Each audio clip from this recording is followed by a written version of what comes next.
자, 머스터디 넷입니다. 7일의 기적. 다른 사이트와 수강 후기를 한번 비교 분석을 해보겠습니다. 상당히 중요한 부분이죠. 여러분들이 수강 후기를 듣고 대부분 선택을 하기 때문에 그 부분을 좀 비교할 필요가 있다고 생각이 듭니다. 우선 다 같은 수강 후기가 아니다 라고 전 제목을 잡았고요. 수강 후기 비교 분석하세요. 아주 중요한 부분이라는 얘기를 하고 있는 겁니다. 성적을 올렸다는 수강 후기들을 비교 분석해서 들어보면 위험 요소를 구별할 수 있어요. 여러분이 잘못된 학습 방법으로 시간적 금전적 낭비의 손해를 막을 수 있는 방법은 바로 수강 후기를 잘 분석해 보는 겁니다. 첫 번째, 가장 많은 수강 후기는 타 사이트에 이런 게 많습니다. 정리, 또 이해가 잘 됩니다. 귀에 쏙쏙 들어옵니다. 이런 말 잘 듣죠? 이것은 성적 향상과 바로 등호가 되는 걸까요? 그렇지 않습니다. 관계 없는 경우가 더 있을 수 있습니다. 그러니까 성적 올렸다는 후기보다 이해가 잘 된다는 후기가 많은 것은 강의가 거기에 맞춰있기 때문이죠. 다시 말하면 여러분들에게 맞는 좋아하는 부분만을 이야기한 거예요. 성적 향상과 관련 있는지는 더 확인해 봐야 됩니다. 정리가 잘 된다, 이런 후기들이 참 많아요. 이해된다, 성적 향상은 아니다 라고 다시 한번 정리해 봤고요. 언어는 인간이 만든 게 아니라 자연 발생, 다시 말하면 유전자에 의한 자연 발생적인 거로 보고 있죠. 다시 말하면 저기 브라질이나 남미나 아니면 아프리카의 어느 외골수로 가더라도, 외지를 가더라도 그 오지에는 반드시 언어가 존재합니다. 반면에 수학은 인간이 만든 게 맞죠. 인공물입니다. 그래서 수학과 영어는 이해하는 방식 자체가 다를 수밖에 없습니다. 그러니까 수학적인 방식은 분명 이해가 돼야 되는 겁니다. 그러나 언어는 이해와 상관이 없을 수 있습니다. 여러분이 어렸을 때 생각해 보세요. 5살, 6살 때 그게 이해가 됐으니까 그 언어를 배운 건 아닙니다. 이것은 우리 유전자에 있다고들 하지요.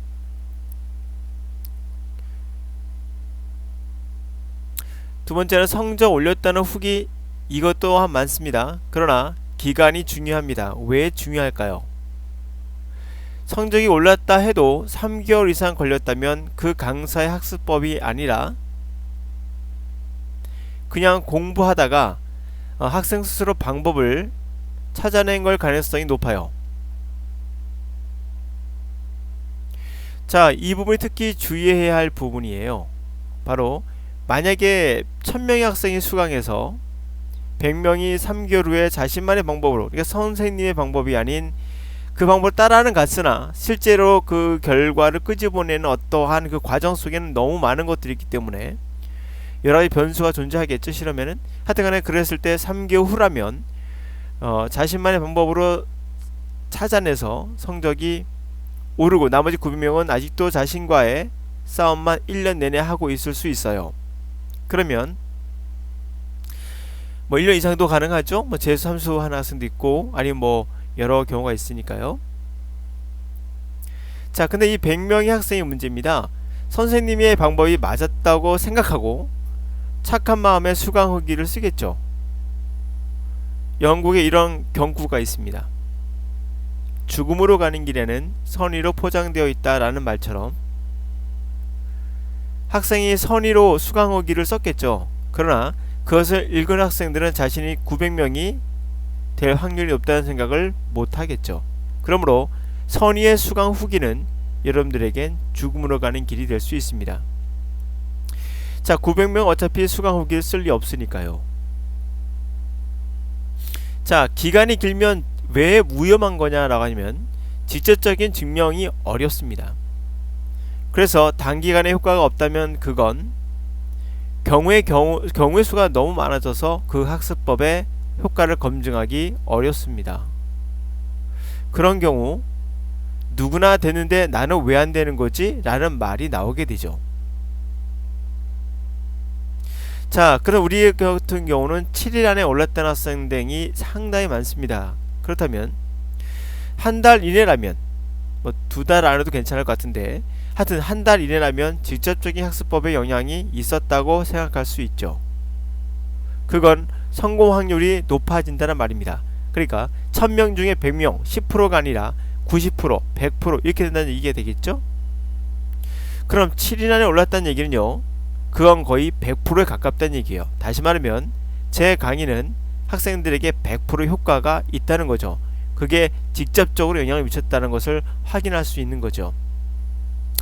자, 여러분 모두 가능하다는 얘기예요. 그래서 중대 포기만 하지 않으시면 다 가능하다는 이야기입니다. 자, 세 번째는 이제 약간 조금 이야기를 덧붙이고 끝내겠습니다.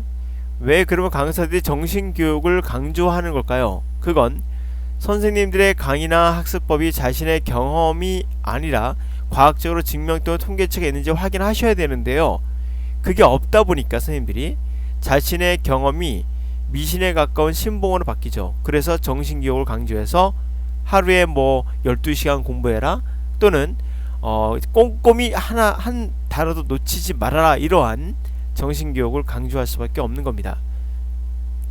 언어는 정신교육으로 될 수 있는 부분이 아닙니다. 그래서 언어만큼은 즐겁고 편안하고 스트레스가 없는 상태에서 진행이 돼야 됩니다. 그 이유는 워킹 메모리라는 언어 학습 기계는 스트레스가 있을 때는 상당히 역효과를 내는 경우가 있습니다. 그래서 일부 학자들은 유학을 가서 지나친 스트레스를 받는 게 어학에 조금은 부정적 요소가 있을 수 있다는 말도 하고 있습니다. 하여튼간에 잘못된 수강 후기로 인해서 여러분들의 인생이 귀중한 시간이 낭비되지 않기를 바라겠습니다.